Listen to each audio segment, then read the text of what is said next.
ตายให้ดูอาจาโลกาทิปติสัมปติกันตันสาลีอันทิวาลังญาจาธาสันติทาสาตาปาลสกาเทเสตุธรรมังอนุกรรมปิมังปัสสังอิมังธรรมาเทศนังพุทธบัญญัตังสุดามิพวกกันหน่อยทั้งหลายขอนิมนต์ฟังเทศของพระอาจารย์สาธุ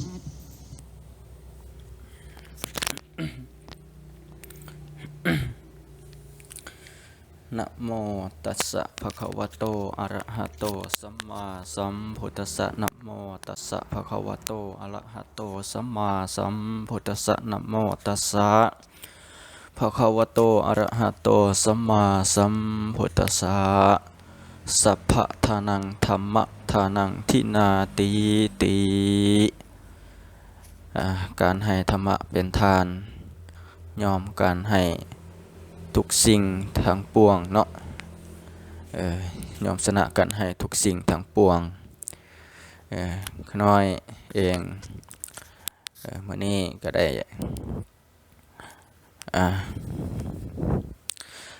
บักคทธรรมซึ่งไม่ออกตนญาติโยมได้ฟังที่ครูบาอาจารย์ทั้งหลายที่ให้โอกาสอาตมาในมื้อนี้ก็สิได้หรือว่าได้เมตตาอาตมาได้มีโอกาสที่ประเทศให้มาออกตนญาติโยมฟังมื้อนี้เองเขาน้อยจะนำมาเว้าเรื่องโดยพิธีปนากิจศพของชาวพุทธเฮาเนาะก็คือเรื่องพุทธประเพณีของคนลาวชาวพุทธก็น้อยก็สิได้มาเว้าสู่ฟังวันนี้ข้าน้อยสิซื้อครูบาลำเงิน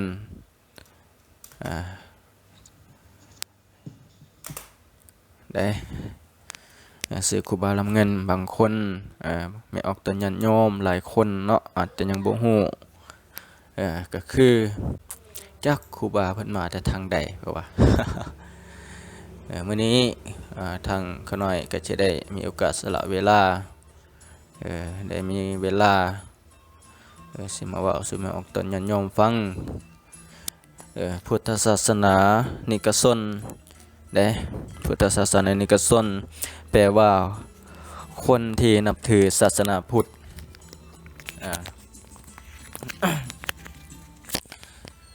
คนที่นับถือศาสนาพุทธว่าถึงการตายของชาวพุทธเฮาการตายของชาวพุทธนี้มีอยู่3อย่างก็คือ1ตายหุงตายหงนั่นละเนาะ2ว่ากระตายทรมานได้3ตายบริสุทธิ์มื้อนี้สิได้มาเว้าเรื่องการตายขออนุญาตบัดคำเด้อขอหน่อยเด้อที่ว่าบ่ม่วนว่าบ่โนหัวบ่ม่วนขออนุญาตบัดคำนำพ่อแม่ครูบาอาจารย์ทางหลาย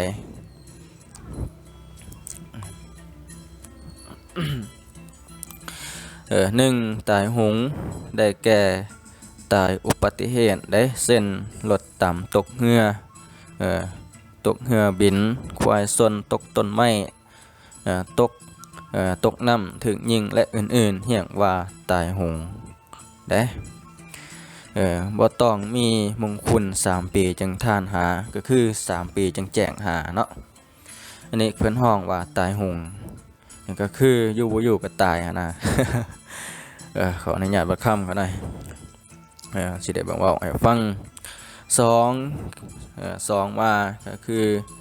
ตายทรมานเจ็บป่วยเหื่อเจ็บป่วยมาหลายปีหลายปีหลายเดือนสิดีก็บ่ดีสิเศร้าก็บ่เศร้าและสิตายก็บ่ตายอันนี้เพิ่นฮ้องว่าตายทรมานเด้ไม่ออกฟังดีๆเด้อเพิ่นฮ้องว่าตายทรมานในที่สุดเด้บัดนี้ในที่สุดทรัพย์สินเงินทองมีเท่าใดก็กวนเอาไปจนหมดกวนเอาไปจนเบิดผู้ที่ยังเนาะผู้ที่ยังเป็นลูกเป็นหลานจนทุกข์นั่นเอิ้นว่าตายทรมานเด้ผู้ยังเป็นลูกเป็นหลานอยู่จนทุกข์ย้อนเนาะกวนเอาไปเบิดอันนี้เพิ่นฮ้องว่าตายทรมานตายข้อที่2บัดนี้มาข้อที่3ตายบริสุทธิ์บัดนี้การตายบริสุทธิ์ได้แก่บ่เจ็บบ่ไข้บ่ป่วยมาแต่เวียกแต่งานได้มาแต่เวียกแต่งานอาบน้ำกินข้าวอิ่มแล้วนั่งเบิ่งข้าวตายขานั่งหรือว่าไปนอนอยู่ซื่อๆนะก็ตายหลับเลยตายแบบนี้เรียกว่าตายบริสุทธิ์ได้ตายบริสุทธิ์ก็คือบ่ได้ทรมานบ่ได้เจ็บบ่ได้ไข้อยู่บ่อยู่ก็ตายเองนี่เฮาว่าตายบริสุทธิ์คนที่มีกรรมคนที่บ่มีกรรมบ่มีเวียนเนาะบ่มีเวียนเป็นการตายทรมานเฮ็ดพิธีทางศาสนาตามปกติเด้ตามปกติว่าด้วยวิญญาณออกจากห่างกายวิญญาณคนเฮานี้ออกจากห่างกายระยะนี้อาการของคนป่วยกำลังหล่อหลอมกระวนกระวายมืด8ด้านกำลังจะมาขั้น5ตกอยู่ช่วงสำนึกในการกระทำผ่านมาละเมิดเพื่อผ่านไปละเมิดเพื่อผ่านไป ผลกระทำที่ไว้มันจะปรากฏมาให้เห็นในขณะนั้นผู้เคยทำบุญสร้างกุศลเอามาตลอดบัดนี้มันบ่เกิดพลังจิตขึ้นมามันก็เกิดพลังจิตขึ้นมาได้บัดนี้ได้ฟังดีๆเด้อไม่ออกเด้อเว้าไปว่ากราบลงไหว้พระอิมินามีการสกการะนะได้อิมินาสกการะนะหั่นไหว้พระเฮาทุกเช้าทุกแรงแต่เสียงนั้นพัดบทแจ้งบทใส่สีรัวๆปึดหนึ่งก็ว่าไปโอ้นางเทวดานางเทวดากำลังมาอันนี้แม่นพลังจิตของผู้สร้างกุศลสร้างบุญกุศลมาตลอดได้เอากงกันข้ามบัดนี้กงกันข้ามกับผู้นอนป่วยอยู่นั่นหากผู้เคยสร้างแต่บาปเวียนกรรมมาตลอดเคยไปฆ่าเขามาพลังจิตก็บ่ว่าพลังจิตก็ว่าฆ่ามันเคยไปดึงกระเป๋าเขามาพลังจิตก็ว่าดึงแม่เด้จิตของเฮานี่มันสำคัญสุดเป็นจิตเป็นนำพาจิตเป็นผู้นำหน้าเนาะในขณะนั้นผู้เป็นลูกเป็นเมียหรือว่าผู้ใดก็ก้มหัวลงห้องใส่หัวแห้งๆว่าพุทโธธัมโมสังโฆเด้อพ่อเด้อแม่สมไปสวรรค์เด้อไปสวรรค์เด้อไปสวรรค์เด้อพ่อเด้อวิญญาณของผู้ป่วยจะสะดุ้งโอ้ไปสวรรค์ก็จะบริกรรมไปเรื่อยๆจนใจขาดในขณะนั้นอนุภาพของผลบุญกุศลที่ได้เคยได้สร้างมาก็สะท้อนถึงสวรรค์องค์เทพได้องค์เทพบนสวรรค์ก็แต่งเทวดาลงมาหับเอาอันนี้ผู้ใดเฮ็ดบุญจะได้ไป เอาวันนี้โกงกันข้ามอีก หากผู้ป่วยเคยสร้างแต่ทำสร้างแต่กรรมทำแต่ความชั่วมาตลอดผู้เป็นลูกเป็นเมียหรือผู้ใดก็ตามห้องให้ใส่หูว่าไปสวรรค์เด้อพอเด้อไปวิญญาณของผู้ป่วยได้ยินปากห้องว่าไปนรกได้ป่านนี้ได้บอกให้ไปสวรรค์วิญญาณของผู้ป่วยไปนรกบริกรรมไปจนใจขาดอนุภาพของผลกรรมที่เคยสร้างเอาไว้ก็สะท้อนถึงนรกเจ้าโยมพิบาลก็แต่งยมทูตมาหับเอาไปบัดนี้สิเว้าเรื่องยมทูตเด้ เอาตั้งใจฟังเด้อไม่เอายมทูตว่าเรื่องยมทูตก็คือหยังยมหนึ่งนี่ยมทูตสองหนึ่งนี่เทวทูตสองยมทูตฟังให้ดีเด้อหนึ่งเทวทูตหมายถึงทูตของสวรรค์ซึ่งแม่นองค์เทพบรรพชาให้มาหับเอาดวงวิญญาณของผู้ตายแต่เป็นคนมีบุญเด้เป็นคนมีบุญนางเทพประดับอักษรเทวดาลงมาเป็นหมู่เพื่อนลงมาเป็นหมู่เพื่อน ข้อที่หนึ่งเด้อเทวทูตข้อที่หนึ่งฟังดีๆบางคนไม่เอาตัวยันโยมอาจจะบ่ได้ยินมาแห่เอาดึงวิญญาณของผู้ตายซึ่งรอบวงเวียนอยู่ในเฮือนนั่นซึ่งรอท่าทูตจะมาหับเอาแต่บ่ฮู้ดอกว่าผู้ใดจะมาหับเอาแล้วแต่ผลกรรมที่ทำเอาไว้ผู้ที่มีบุญก็จะแม่นเทวทูตมาหับเอานางเทวดาที่มาหับเอานั่นแม่นนุ่งห่มขาวล้วนแต่พอเข้ามาในเฮือนเห็นญาติพี่น้องผู้ตายห่มเสื้อขาวส่งดวงวิญญาณของผู้ตายนั้นนางเทวดาก็พากันยิ้มแย้มดีใจญาติพี่น้องพากันกตัญญูต่อผู้ตายวิญญาณของผู้ตายเห็นนางเทวดาเข้ามาก็แล่นเข้าไปหานางเทวดานางเทวดาก็แสดงความยินดีก็จะแสดงความยินดีด้วยต่อผลบุญกุศลของผู้ตายได้สร้างเอาไว้นางเทวดาก็ได้เชิญเอาวิญญาณของผู้ตายขึ้นดวงวิญญาณของผู้ตายขึ้นแสดงแห่ไปสวรรค์ชั้นฟ้ามีดนตรีนะมีดนตรีมโหรีเสียบมโหรีเสียบแล้วเสียบปงปังนะ เสียบแล้วก็แห่ไปโดยบ่ได้ผ่านด่านมอต่อกวดกาวิญญาณของผู้ตายผู้ใดผู้หนึ่งถึงนางเทวดาแห่เอาล้วนแต่อภิสิทธิ์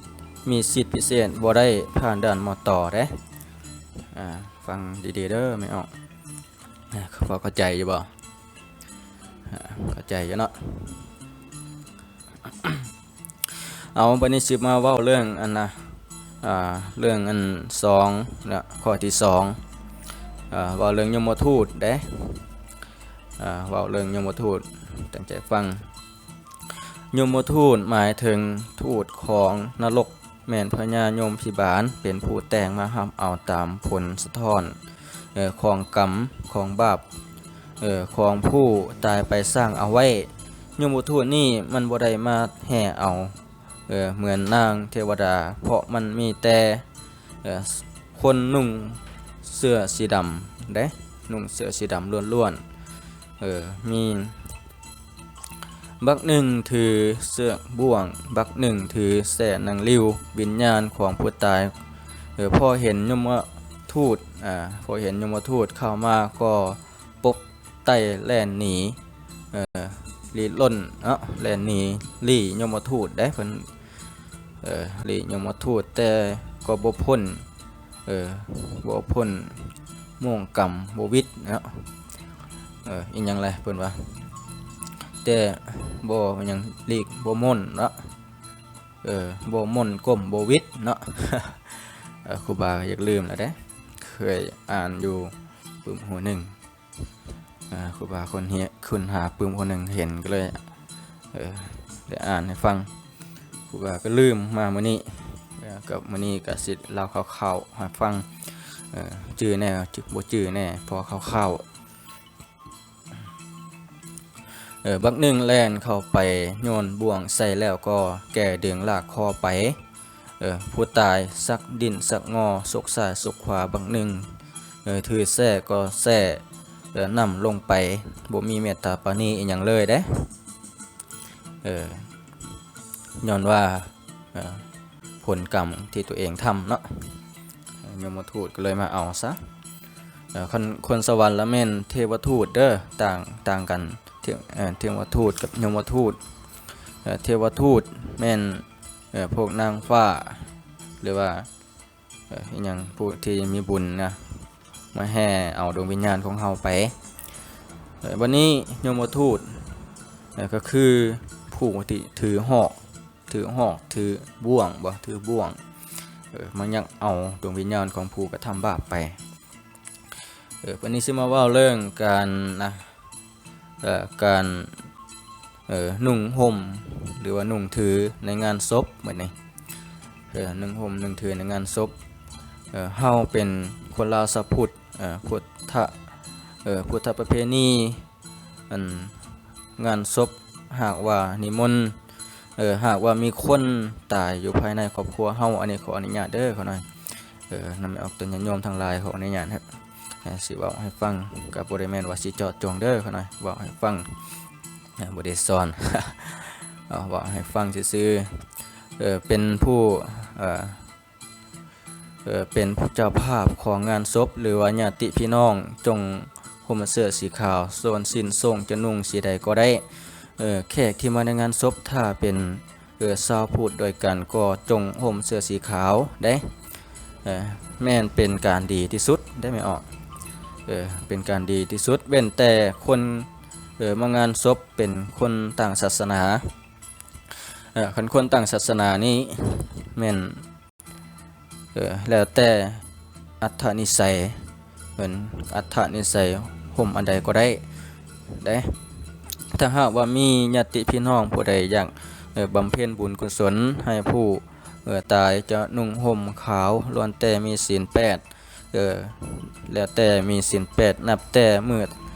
ตายจนฮอดมื้อทรงสการก็ยิ่งดีได้มื้อทรงสการในภัยอยากบวชจูงก็นุ่งห่มขาวล้วนภัยอยากบวชจูงก็นุ่งห่มขาวล้วนในงานศพของพ่อแม่ลูกหลานญาติพี่น้องเฮาเป็น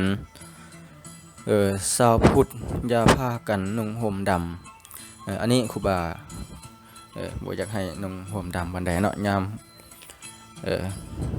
มมีงานศพน้ำเฮือน้ำซานเฮาหรือว่าญาติพี่น้องเพราะว่า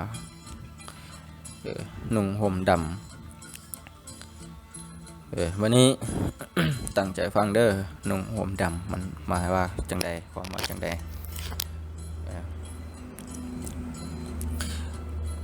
ตั้งใจฟังนุ่งห่มดำแม่นบ่ถูกต้องแม่นบ่ถูกต้องมันเป็นเรื่องราวของศาสนาอื่นถ้าได้จังว่าเป็นเรื่องราวของศาสนาอื่นก็คือหมายถึงสะอาดบริสุทธิ์บ่แม่นว่าผิดครูบาก็ลืมเฮาเป็นคนพุทธเนาะเป็นคนลาวชาวพุทธอย่าพากันนุ่งห่มดำการนุ่งห่มดำแม่นบ่ถูกต้องมันเป็นเรื่องของศาสนาอื่น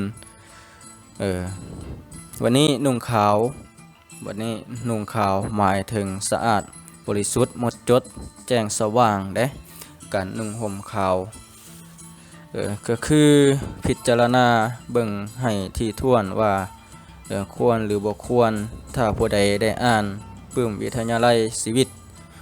วิทยาลัยชีวิตเคยได้ยินบ่ปึ้มวิทยาลัยชีวิต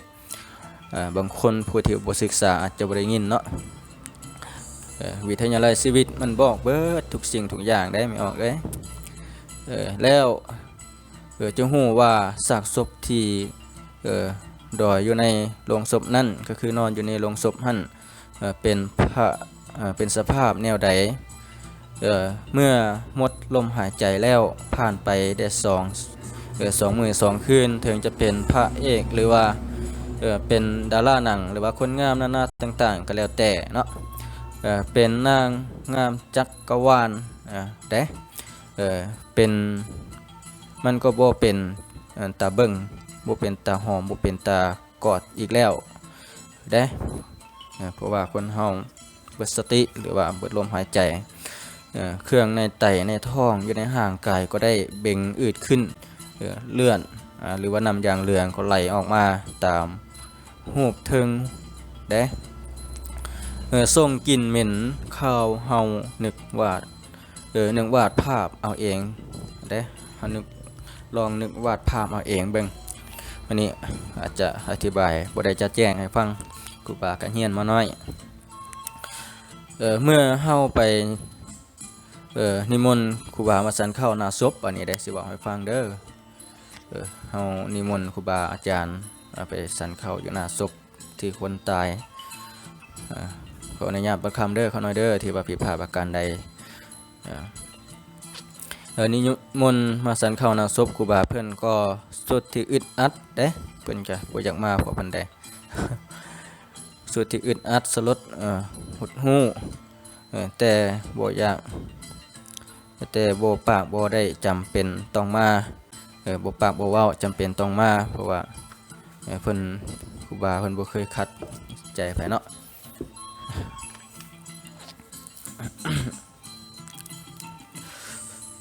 มาแล้วนั่งเฝ้าพาเข้าเพราะสันบ่ลงเมื่อเป็นคืนแนวนั้นเฮาบ่ควรนิมนต์ครูบามาสันเข้าหน้าศพอีกเด้อยากทำบุญหาผู้ตายอันนี้เรื่องการเว้าคืนอีกหน่อยหนึงเนาะเรื่องการที่ว่าเฮามันนะ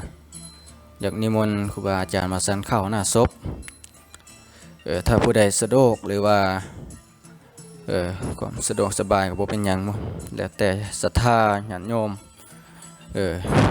แล้วแต่ศรัทธาญาติโยมเมื่อกี้นี้เว้าไปก็อาจจะบ่ถูกใจเพราะปานใดก็ขอโทษขออภัยเด้อเอาวันนี้สิมาเว้าเรื่องอันข้อนี้ความไปก่อนเนาะ ยันบ่ถูกใจไม่ออกตัวญาติโยมบางคนอาจจะบ่เข้าใจคันสิว่าแจ้งเกินไปบ่คัก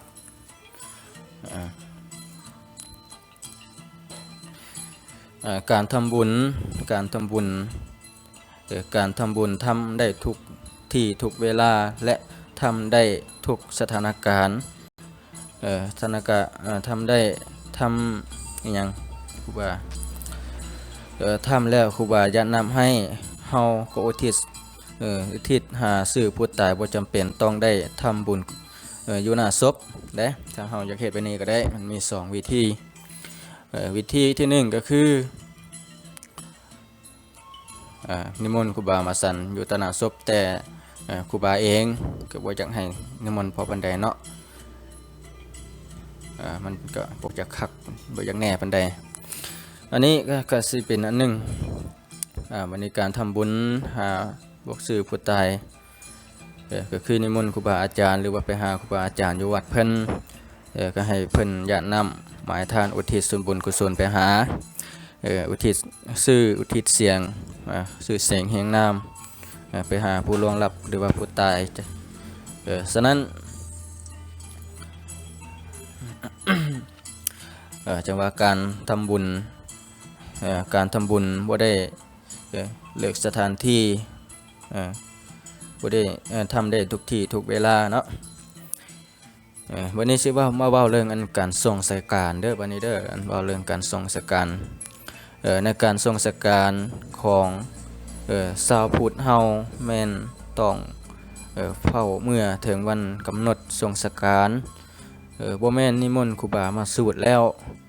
ก่อนจะสูตรก็มีวิธีการบวชก็แม่นมีวิธีการบวชลูกบวชหลานญาติพี่น้องเพื่อนสนิทมิตรสหายที่อยากบวชจูงลูกชายจะบวชเหลืองบวชเหลืองเนาะบวชชายจะบวชเหลืองหรือว่าบวชจัวพอขาวไม่ขาวก็ได้ ส่วนผู้ยิงแม่นบวชขาวหลังจากจบพิธีก็สูญให้ผู้ตายหลังจากนั้นจบพิธีแล้วก่อนจะเคลื่อนย้ายขอนออกจากเฮือนก็ต้องมีพิธีตัดตัดกำตัดนะตัดไม่ยังที่ผู้เฒ่าผู้แก่ผู้ใหญ่ไม่ใหญ่เพิ่นอาจจะรู้จักดีเนาะเพราะว่าเพิ่นเกิดก่อนเฮาเด้เพิ่นเกิดก่อนเฮา เรื่องการตัด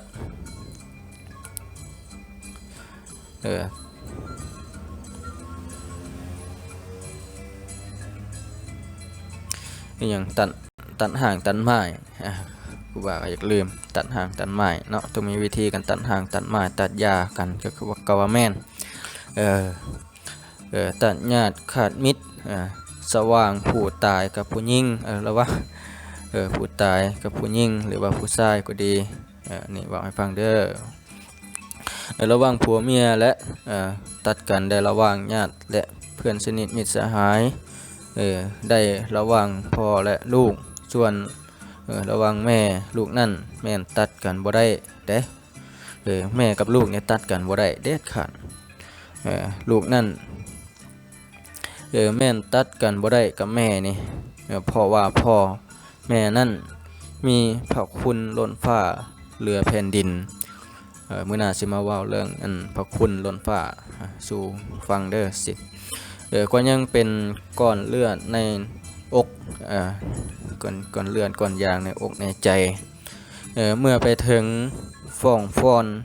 กองฟ้อนเมื่อไปถึงกองฟ้อนได้โอ้ยกูว่าไปก็อยากนอน นี่ก็โดนเติมเนาะสมควรเวลาเอาขอเวลาอีกจักหน่อยก็ลองฟังเวลา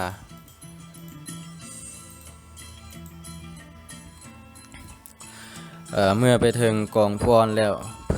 เพิ่นจะบวชสูตรให้บุญมีแต่สักอนิจจาบวชสูตรให้บุญมีแต่วางอนิจจาบางสกุลและเริ่มวางเพลิงเย็น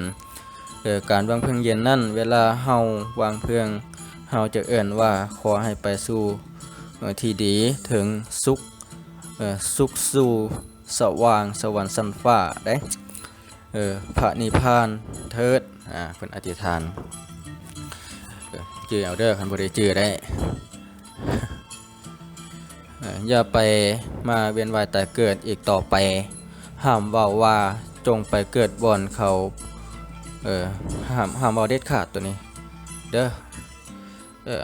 ห้ามเอาจงไปเกิดบ่อนเขาบ่ได้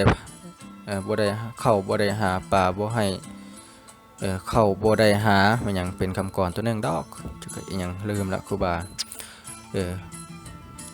เข้าบ่ได้หาปลาบ่ให้เว้ามันหยังเพิ่นว่าเข้าบ่ให้หาบ่ให้เว้าแบบนี้เป็นมันเพราะว่ามันเป็นบาปได้ไม่ออกตัวยันโยมฟังดีๆเด้อมันเป็นบาปก็เพราะว่าบอกให้ผู้ตายไปเกิดเป็นควายไถนานั่นฟังมันคักบอกให้ผู้ตายไปเกิดเป็นควายไถนาก็คือบ่ให้มาคำบอกมีแต่บอกว่าสมุติอย่างสวรรค์สมบัตินิพพานสมบัติบ่บ่ให้มาเวียนว่ายตายเกิดในโลกวัฏสงสารอีกต่อไปเจอไว้เด้อนี่บอกให้ฟังเมื่อเจ้าภาพเมื่อวางเพลิงเย็นแล้วก็จะมารวมเข้าตั้งแถวขอบใจแข้งเด้ขอบใจแข้งเมื่อย่างมาแถวย่างมาแถวไปก็จะพนมมือก็พนมมือต่อเจ้าภาพก็คือขอบใจละลายแบบนี้นะแล้วว่า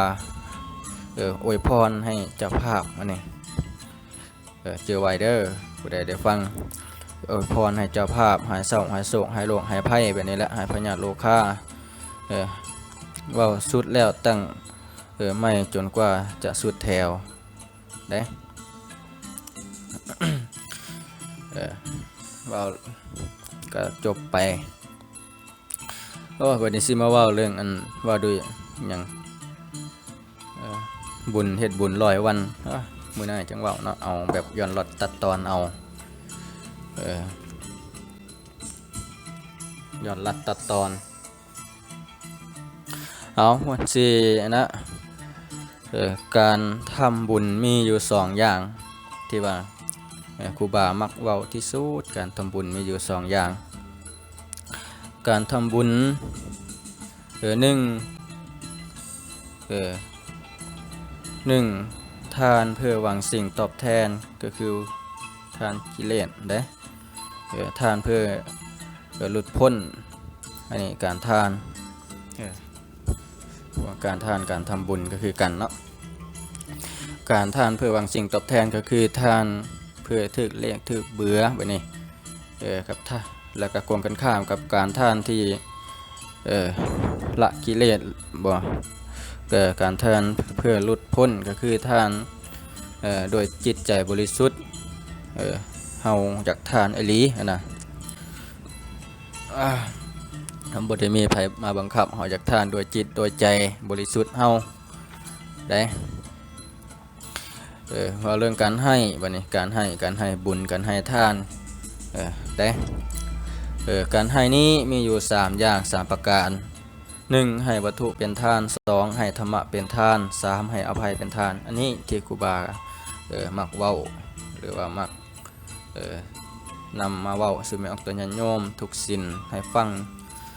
ทุกวันศีลบางทีครูบาก็นำมาเว้าให้ฟังเนาะบางคนอาจจะได้เข้าใจบางคนอาจจะยังบ่ฮู้หรือว่ายังบ่ทันได้เคยได้ยินก็ลองฟังกันเบิ่งเด้ออันนี้การให้ทาน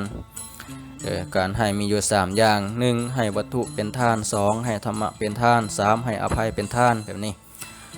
1ให้วัตถุเป็นทานก็คือให้เงินให้คำให้ศีลน้ำปลาอาหารเสื้อผ้าอาภรณ์ของบวชกองกฐินอันนี้เพิ่นฮ้องว่าให้วัตถุเป็นทานสร้างวัดศาลาโรงหมอโรงเรียนถนนหนทางให้วัตถุให้วัตถุยังบ่ได้บุญเท่ากับให้ธรรมะเป็นทานได้ไม่ออกได้คืออาตมาเองจะให้ไม่ออกบอกซึ่งไม่ออกตัวญาติโยมเป็นธรรมะธรรมโมให้เป็นทานได้บุญหลายก็คืออันอาตมากล่าวไปบางหันว่าอย่างธรรมะสัพพะทานังธรรมะทานังที่นาตินะการให้ธรรมะเป็นทานย่อมสนะการให้ทั้งปวงทุกอย่างเด้การให้เป็นทานก็คือเผยแผ่ธรรมะสอนให้คนหูบุญหูบาปหูโทษหูบิดามารดาหูนรกหูสวรรค์หูสันนิสนะเพียงปื้มธรรมะแจกยายให้ธรรมะเป็นทานได้บุญหลายกว่าให้วัตถุเป็นทานการให้ธรรมะเป็นทานการให้บุญเพื่อการทำทานทั้งหลายเหนือการทำทานเป็นหลายแม่นเพื่อได้เหนือกว่าอันการให้ทำทานวันนี้อันการให้ธรรมะนี่ยังบ่ได้บุญซ้ำการให้อภัยเด้อบัดนี้เด้ข้อที่3การให้อภัยเป็นทานเฮาบ่ถือสาหาโทษเฮาบ่เอาเรื่องราวของคนอื่นคนที่ทำบาปทำกรรมกับเฮาถือว่าเฮามีเวรกรรมต่อกันเอาไว้แต่ศาสตร์ก่อนอันนี้เฮาบ่ถือสาหาโทษเฮาให้อภัยเขาไปได้บุญแห่งได้บุญหลายกว่าเฮ็ดกองกฐินกองบวชหรือว่าให้ธรรมะเป็นทานโดยบ่ได้ลงทุนจากพันจักกีบเป็นเงินเป็นคำกันเนาะ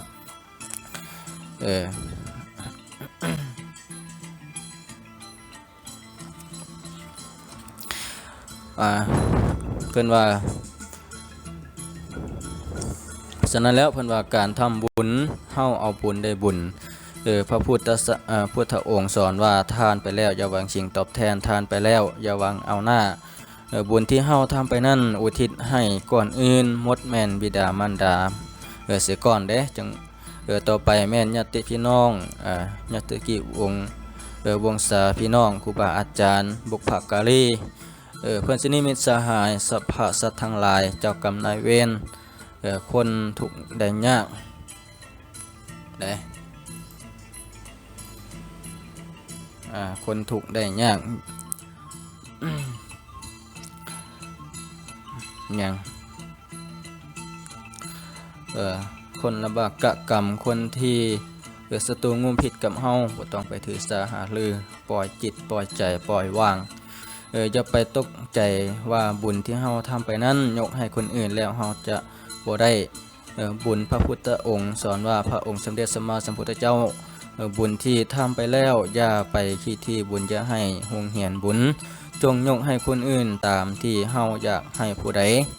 อย่าลืมว่าเฮายิ่งให้ยิ่งได้บุญนั่นกว้างใหญ่ไพศาลยิ่งแตกดอกออกผลได้บุญที่สุดบุญนั่นบ่ฮวนมาหาเฮาก่อฮวนหามาหาเฮามันก็ย้อนตกสะท้อนย้อนมาหาเฮาแบบบ่ฮู้ตัวเด้ตัวบุญตัวตนนั้นบุญตัวบุญบ่มีตัวบ่มีตนจับบ่ได้บายบ่ได้อันนี้เพิ่นบุญเนาะเวลาได้บุญนั้นสะท้อนถึงเฮารู้สึกอิ่มอกอิ่มใจม่วนซื่นในจิตในใจสุขกายสุขใจบ่เจ็บบ่ไข้บ่มีโรคมาเบียดเบียนบ่อึดบ่ขาดบ่อีหยังบ่ยากบ่เคือนอันนี้ตอนอันบุญเฮามาฮอดจอดถึงเฮาบุญสะท้อนย้อนมาหาเฮาวันนี้ตัวบาปวันนี้เด้อสิเราว่าตัวบาปให้ฟังตัวบาปก็บ่มีตนบ่มีตัวจับบ่ได้บายบ่ได้หากแต่เวลาให้บาปนั้นสะท้อนถึงเฮาแบบบ่ฮู้สึกตัวครอบครัวอยู่ดีๆก็เกิดสะหองบ่หยังคือว่าเกิดสะหองละแวงผัวนอกใจเมียระแวงผัวนอกใจเมียนอกใจผัวลูกเต้าบ่ฟังความพ่อแม่แม่เป็นนักเลงนักเลงการพนันนักเลงต้มตุนกินยาบ้าขายาเมาครอบครัวขาดเขินซอกบ่มาหาบ่ได้ถึกจวนปุ่นสรมไฟไหม้เฮือนนั่นคือผลกรรมแห่งการกระทำบาปเนาะผลกรรมแห่งการกระทำบาปฉะนั้นแล้วไม่ออกตัวญาติโยมให้ฟังเอาเด้อตัวใดมันที่ว่าสำคัญตัวใดที่ว่าบ่สำคัญก็ปล่อยปละละเลยไปถ้าหากว่าอันใดฟังตั้งใจฟังดีๆอาจจะมีผลมีผลต่อให้ออกตัวญาติโยมหลายคนผู้ที่ยังบ่ทันได้เคยได้ฟังส่วนหลายครูบาเองก็บ่ได้มาขึ้นมาเว้ามาเทศมาว่าใช่ไหมเดี๋ยวฟังได้ วันนี้ก็ถือว่ามีโอกาสหลายเอาคนที่มีบุญตายไปก็ได้ขึ้นสวรรค์คนที่มีบาปตายไปก็ได้ลงนรกว่าด้วยการทำบุญเอาหน้าได้บัดนี้ได้วัตตคามีทานทานเพื่อหวังสิ่งตอบแทนทานเพื่อหวังกิเลสทานเพื่อหวังเอาหน้าได้หน้าทานแบบนี้พุทธองค์บ่ได้สอนยินดีด้วยเด้เพิ่นก็บ่ได้อนุญาตให้สอนบ่ได้อนุญาตบ่คักน้ำจิตน้ำใจว่าซั่นซะการทานแบบนี้ อุปมาทานเอาหน้าได้หน้าเนาะอันสิ่งที่ดีเฮาทานไปแล้วเฮาบ่ต้องเอ่ยชื่อก็ได้ไม่ออกเด้ยังได้บุญหลายเฮาบ่ต้องอ้างผู้ใดมันบ่ได้เป็นอาการอ้าง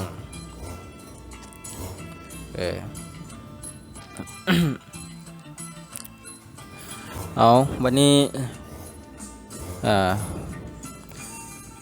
ยังครูบาสิมาเว้าเรื่องนั้นนะมนุษย์สมบัติสวรรค์สมบัตินิพพานสมบัติบัดนี้เว้าสู่ฟังถือว่าเป็นบุญเป็นกุศล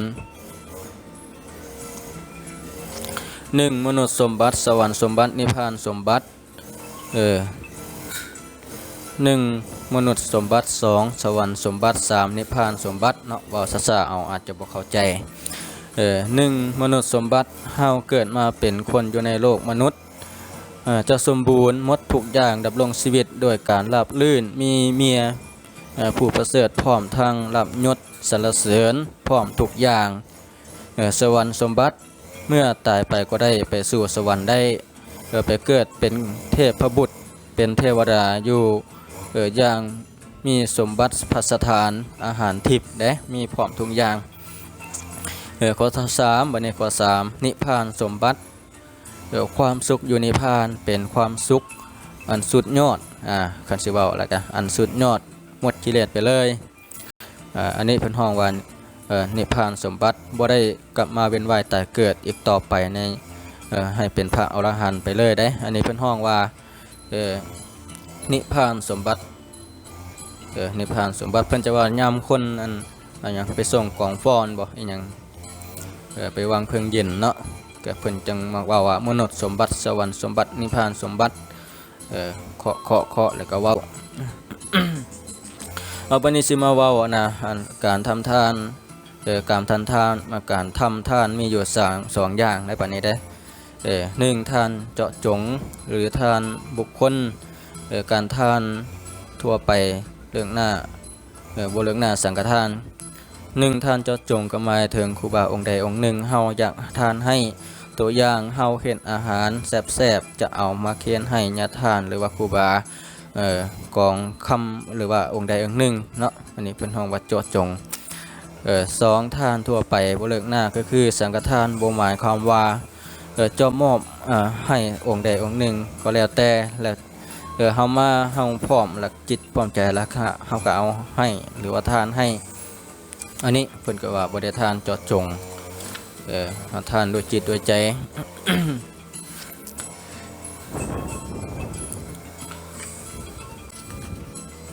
เอาวันนี้สิมาเว้าเรื่องการกราบเด้อบัดนี้เด้อการกราบไหว้1กราบครูบาหรือกราบพระกราบ3เทื่อหรือว่ากราบ3เทื่อ2กราบพ่อหรือแม่ให้ผู้เฒ่าผู้แก่กราบเทื่อ1 3กราบกราบผีหรือว่ากราบศพผู้ตายเนาะหรือว่าให้ความเคารพให้กราบเทื่อ1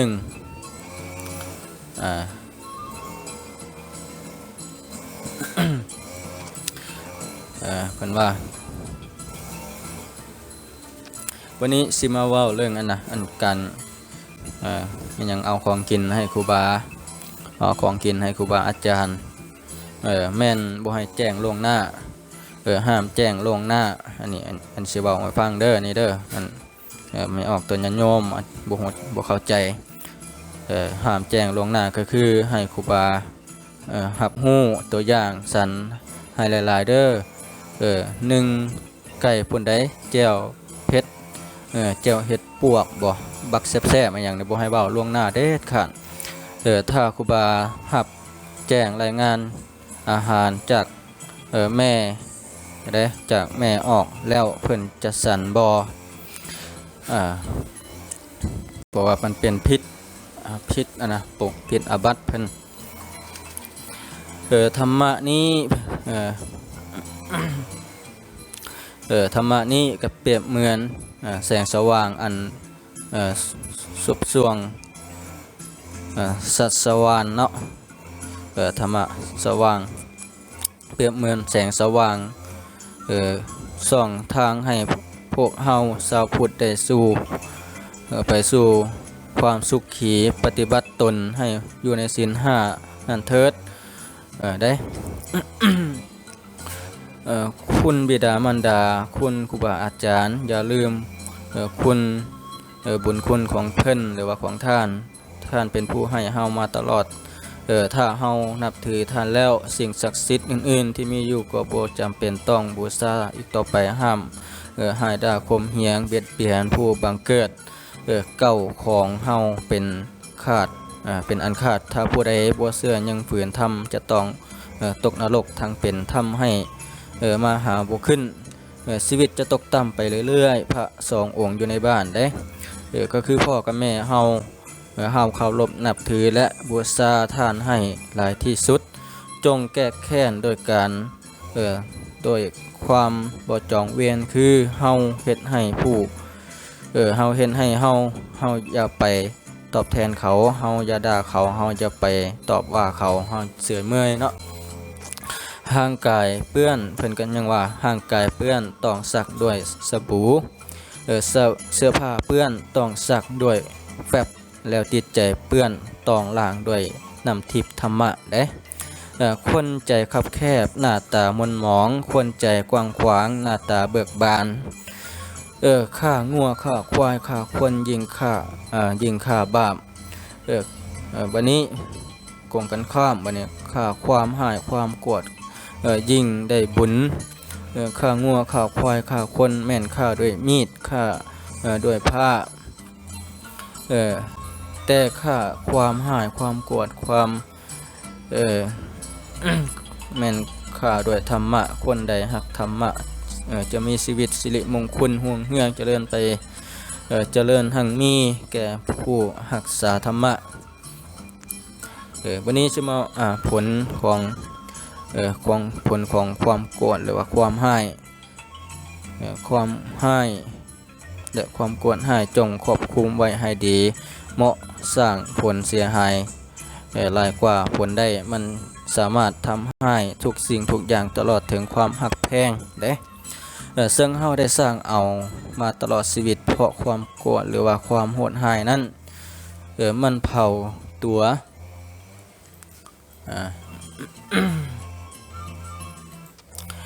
มันเผาตัวเฮาเองและคนอื่นตลอดทั้งทรัพย์สินเงินทองถ้าหัวใจคนใดเต็มไปด้วยความหวดร้ายจะเฮ็ดให้จิตใจของคนเฮานั้นเต็มไปด้วยความโศกเศร้าหม่นหมองตลอดไปชีวิตตลอดชีวิตเนาะจงรักษาคุณธรรมและจริยธรรมไว้ให้ดีอย่างสร้างอย่าสร้างบาปสร้างเวียนสร้างกรรมใส่ตัวเองชีวิตจะหุ่งเฮืองเด้ถ้าเฮาชีวิตจะบ่หุ่งเฮืองเรื่องถ้าเฮาสร้างบาปสร้างกรรมใส่ตัวเองหั่นนะแต่ว่าถ้าเฮาเฮ็ดคุณงามความดีหรือว่าสร้างแต่คุณงามความดีอาจจะชีวิตเฮาจะหุ่งเฮืองไปหน้าเพิ่นก็ยังว่าอันคติคติเตือนใจอารมณ์มาปัญญาหนีสติมาปัญญาเกิดสติเตลิดจะเกิดปัญหาได้สติมาโฟกัสสติถึกตัดจะกัดกลับมาสติดีผีจะลบสติจะถึกตบจะคบกับผีเด้สติดีมีเงินใส่สติให้ไปเงินใส่ก็บ่มีใส่ชีวิตมีประโยชน์โทษก็บ่มาได้สติจะทำพาตนไปหาผลประโยชน์และความสุขบ่มีคนมาเบียดเบียนเอิ้นว่าคนเถื่อนได้คนที่บ่มีระเบียบคนที่บ่มีระเบียบเอิ้นว่าคนเถื่อนบ้านเมืองบ่มีระเบียบบ้านเมืองบ่มีระเบียบเอิ้นว่าเมืองเถื่อนเด้ซะมันก็มีคำกรคนใดที่บ่ค่อยรับคำคติคตินิสนติชมของคนอื่นคนนั้นจะโง่เท่าหลายแม่นแท้ วันนี้สิมาเว้าเรื่องมนุษยธรรมได้มนุษยธรรมเฮาเกิดมาเป็นชาวพุทธต้องมีสังวัตถุต้องมีสังฆวัตถุ4อย่างประจำตัวสังฆวัตถุ4ก็คือหูจักให้ทานหูจักให้หูจักสละสงเคราะห์โดยบ่หวังสิ่งตอบแทน2วาจาบ่ให้แตะต้องจิตใจกระทบจิตใจของคนอื่น3ให้รู้จักช่วยเหลือซึ่งกันและกันสละความขี้ที่ขี้เหนียวออกไป3สละความอดองค์เท่าน้องตัวออกไปบ่ถือตนถือตัวเฮาเกิดมาเป็นคนราชพุทธต้องมีพรหมวิหาร4ประจำตัวพรหมวิหาร4ก็คือ1เมตตากรุณามุทิตาอุเบกขาเมตตาก็คือให้หูจักเมตตาอิดูสงสารคนอื่นหูจัก2กรุณาหูจักช่วยเหลือหูจักให้หูจักสงเคราะห์3มุทิตาเวลาเขาได้ดีมีสุขเฮาก็แสดงความยินดีว่าบ่มีอิ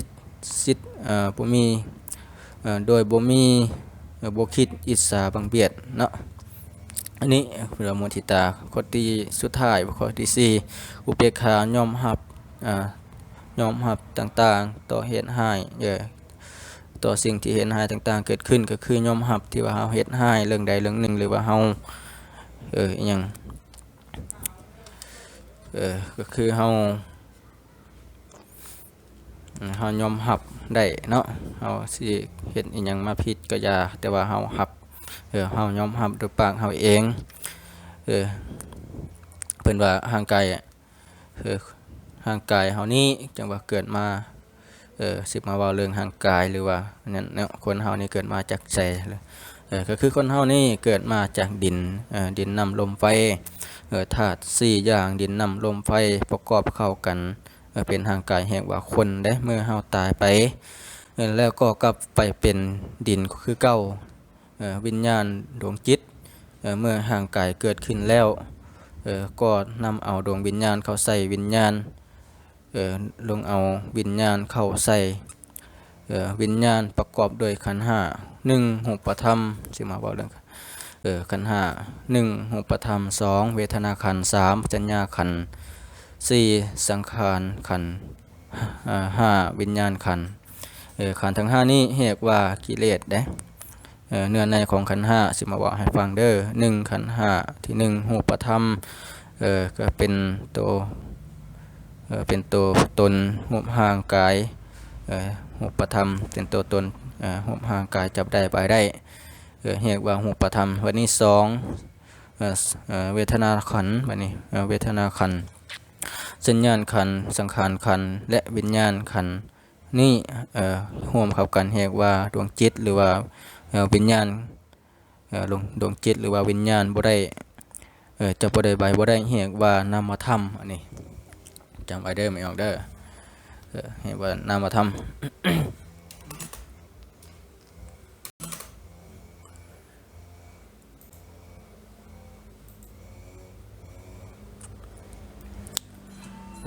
เมื่อ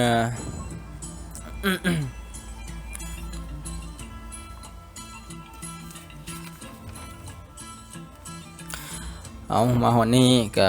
สิว่าเรื่องมนุษย์ธรรมบัดนี้1มนุษยธรรมหูจักให้หูจักเสียสละองค์เคราะห์โดยบ่หวังสิ่งตอบแทน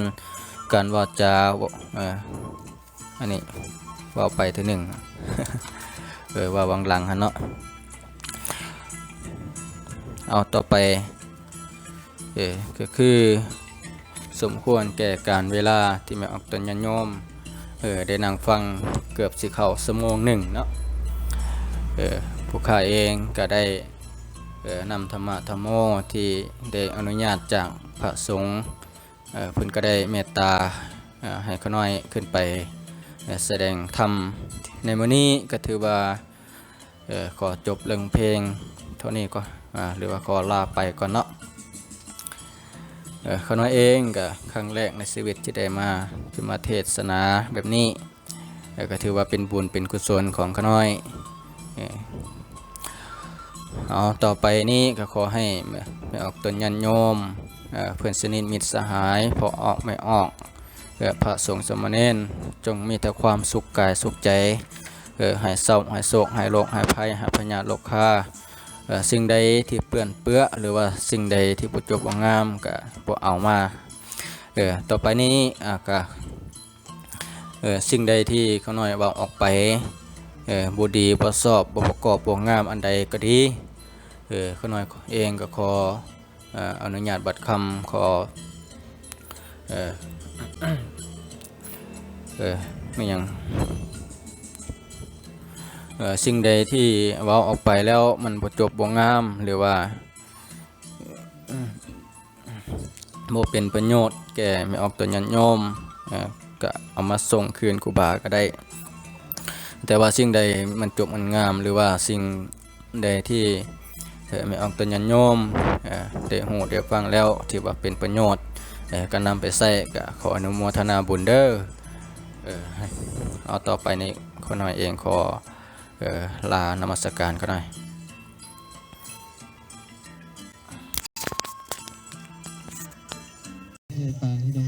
อาจาโลกาทิปติสัมปติกันตันสาลีอันทิวาลังญาจาธาสันติทาสาตาปาลสกาเทเสตุธัมมังอนุกา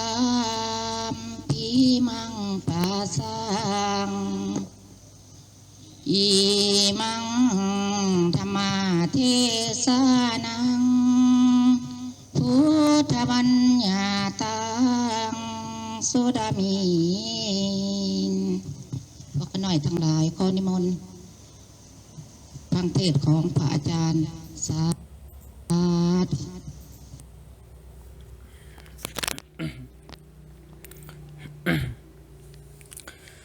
นะโมตัสสะภะคะวะโตอะระหะโตสัมมาสัมพุทธัสสะนะโมตัสสะภะคะวะโตอะระหะโตสัมมาสัมพุทธัสสะนะโมตัสสะภะคะวะโตอะระหะโตสัมมาสัมพุทธัสสะสัพพะทานังธัมมะทานังทินาติติการให้ธรรมะเป็นทานยอมการให้ทุกสิ่งทั้งปวงเนาะยอมชนะกันให้ทุกสิ่งทั้งปวงขน้อยเองมื้อนี้ก็ได้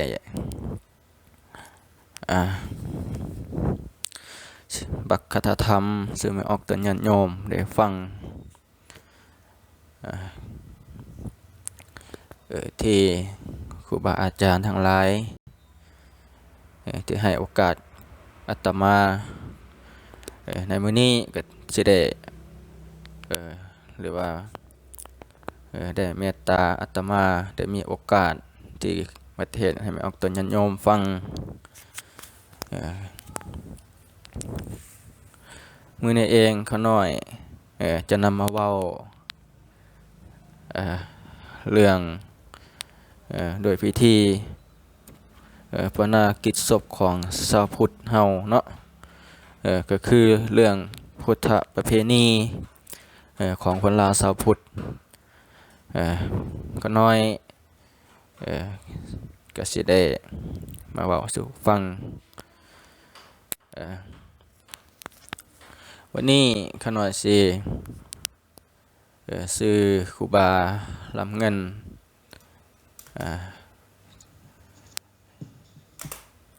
ได้ซื้อครูบาลำเงินบางคนไม่ออกตนญาติโยมหลายคนเนาะอาจจะยังบ่ฮู้ก็คือจักครูบาเพิ่นมาแต่ทางใดก็ว่า มื้อนี้ทางข้าน้อยก็จะได้มีโอกาสสละเวลา